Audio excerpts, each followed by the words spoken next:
President Donald Trump has sent delegate to Burkina Faso, so America can work with Burkina for a mutual benefit. Is that really true, and will Captain Ibrahim Traoré accept this offer? Stay tuned and watch this news to the end.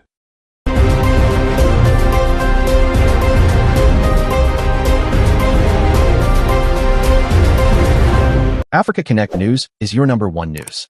We use credible sources, official statements, and verified online content for educational, analytical, and informational use. Accuracy is not guaranteed. Viewers should verify independently. We do not promote hate, violence, misinformation, or political unrest. Our aim is to offer context-rich insights, amplify local voices, and support informed dialogue in Africa and beyond. Viewer discretion advised. President Donald Trump has reportedly dispatched a diplomatic delegation to Burkina Faso, aiming to explore avenues for cooperation between the United States and the West African nation under the leadership of Captain Ibrahim Traoré. This move has drawn significant international attention, given the complex political situation in Burkina Faso and the shifting alliances in the region. Burkina Faso has faced a series of political upheavals in recent years, including multiple coups and ongoing challenges related to security, economic development, and governance. Captain Ibrahim Traoré took power in September 2022 after leading a military coup that deposed the previous government, citing its failure to address the country's worsening security crisis caused by extremist violence in the Sahel region. The delegation reportedly aims to explore opportunities for mutual benefit in areas such as security cooperation, including intelligence sharing, training, and counterterrorism support to address extremist threats. Economic partnerships are also on the agenda, with a focus on trade, investment in agriculture, infrastructure, and natural resources, which could help both nations economically. Additionally, the delegation hopes to build diplomatic relations and lay the groundwork for future collaboration that could enhance strategic interests for both countries in West Africa. However, there are significant challenges ahead. It remains unclear whether Captain Traoré's government is prepared to accept overtures from the United States, given Burkina Faso's increasingly complex geopolitical posture. Traoré's regime has shown skepticism towards some Western interventions, particularly those perceived as undermining national sovereignty. At the same time, Burkina Faso has recently signaled openness to partnerships with countries like Russia and other non-Western powers, which may complicate U.S. efforts to establish closer ties. Experts caution that while the delegation's visit signals a potential shift in U.S.-Burkina Faso relations, it does not guarantee immediate cooperation. Trust-building measures and assurances of mutual respect will be crucial before any substantial agreements can be reached. Captain Ibrahim Traoré has not yet publicly responded to the reported American outreach.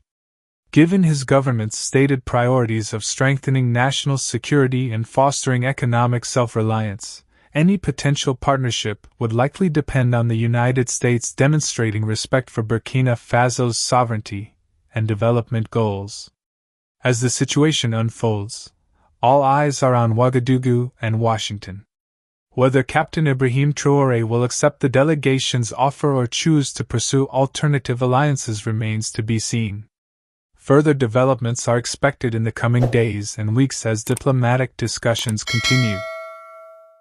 Les États-Unis veulent reconstruire une coopération solide avec le Burkina Faso. À l'initiative du président Donald Trump, le sous-secrétaire d'État américain pour l'Afrique de l'Ouest, Will Stevens, est reçu par le ministre des Affaires étrangères, Karamoko Jean-Marie Traoré. L'envoyé de Donald Trump prône une relation dans le respect mutuel et dans le respect de la souveraineté de chaque pays. To work together with Burkina Faso, qu'on veut travailler ensemble avec le Burkina pour construire une relation pragmatique basée sur le respect pour la souveraineté du Burkina et essayer de trouver des endroits où on peut collaborer mutuellement, où nous pouvons travailler ensemble pour aborder les défis. Au cours de cette audience, les deux parties ont exploré différents domaines et opportunités de coopération comme le commerce et la sécurité. L'objectif est clair pour la partie américaine. The recent meeting between Burkina Faso's foreign minister and a special envoy dispatched by former U.S. President Donald Trump unfolded behind closed doors at the Foreign Affairs Ministry in Ouagadougou, highlighting both opportunities and tensions as the two sides sought to explore avenues for potential cooperation. According to diplomatic sources familiar with the discussions, the meeting lasted approximately 2 hours and was marked by a frank exchange of views on security, economic development, and regional geopolitics. The Trump envoy, believed to be a senior figure from Trump's extended diplomatic circle, arrived with a clear mandate to open discussions about forging closer ties between the United States and Burkina Faso's transitional government, headed by Captain Ibrahim Traoré.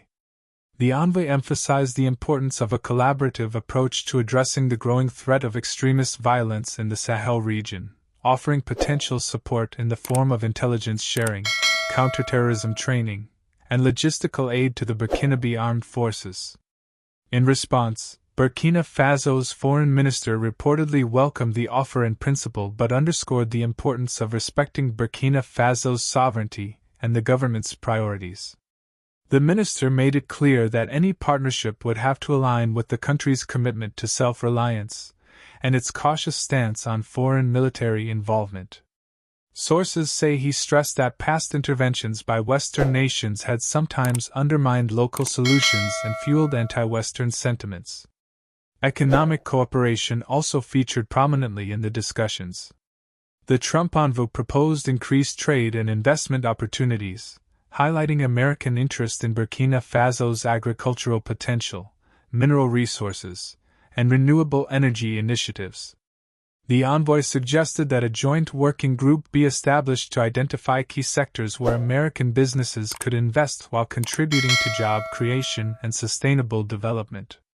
However, the foreign minister reportedly expressed concerns about the conditionalities often attached to Western aid and investments, pointing to past experiences where such partnerships had not always yielded the intended benefits for local communities.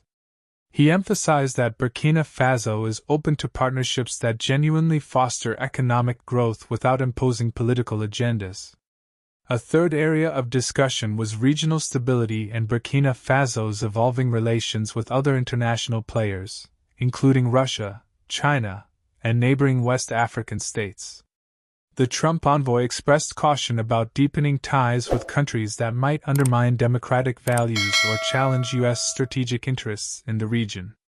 The foreign minister, while acknowledging the complexities, asserted that Burkina Faso's foreign policy is guided by pragmatic considerations aimed at diversifying partnerships to serve the nation's best interests.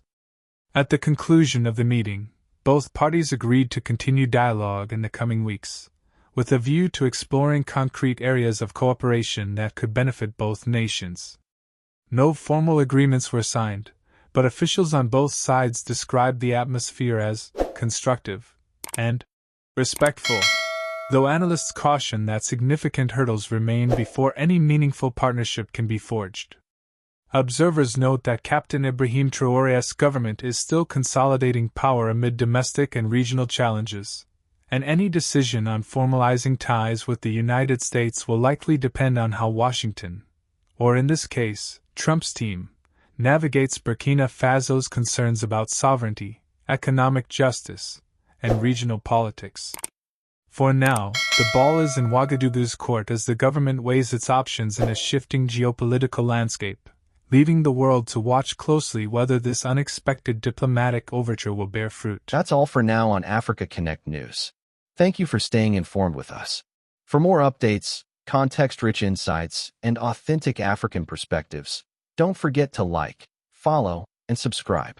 Until next time, stay connected, stay informed, and above all, stay proudly African.